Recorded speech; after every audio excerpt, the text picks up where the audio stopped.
Proverbes, chapitre 31. Parole du roi Lemuel, sentences par lesquelles sa mère l'instruisait. Que te dirai-je, mon fils? Que te dirai-je, fils de mes entrailles? Que te dirai-je, mon fils, objet de mes vœux?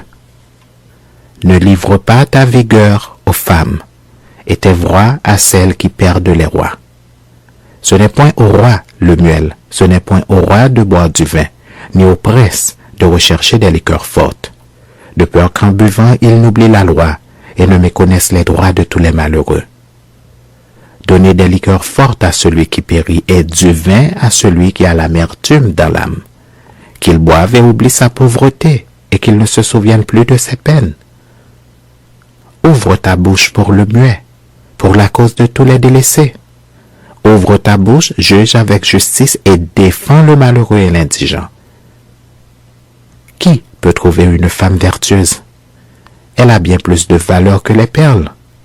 Le cœur de son mari a confiance en elle et les produits ne lui feront pas défaut. Elle lui fait du bien et non du mal tous les jours de sa vie. Elle se procure de la laine et du lin, et elle travaille d'une main joyeuse. Elle est comme un navire marchand, elle amène son pain de loin. Elle se lève lorsqu'il est encore nuit, et elle donne la nourriture à sa maison et la tâche à ses servantes. Elle pense à un champ et elle l'acquiert. Du fruit de son travail, elle plante une vigne, elle ceint de force ses reins et elle affermit ses bras. Elle sent que ce qu'elle gagne est bon. Sa lampe ne s'éteint point pendant la nuit. Elle met la main à la quenouille, et ses doigts tiennent le fuseau. Elle tend la main au malheureux, elle tend la main à l'indigent. Elle ne craint pas la neige pour sa maison, car toute sa maison est vêtue de cramoisie. Elle se fait des couvertures, elle a des vêtements de fin lin et de pourpre. Son mari est considéré aux portes, lorsqu'il siège avec les anciens du pays.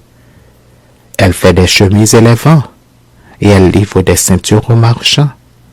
Elle est revêtue de force et de gloire, et elle se rit de l'avenir. Elle ouvre la bouche avec sagesse, et des instructions aimables sont sur sa langue. Elle veille sur ce qui se passe dans sa maison, et elle ne mange pas le pain de paresse. Ses fils se lèvent et la disent heureuse. Son mari se lève et lui donne des louanges. Plusieurs filles ont une conduite vertueuse, mais toi, tu les surpasses toutes. La grâce est trompeuse et la beauté est vaine. La femme qui craint l'Éternel est celle qui sera louée. Récompensez-la du fruit de son travail et qu'aux portes ses œuvres la louent.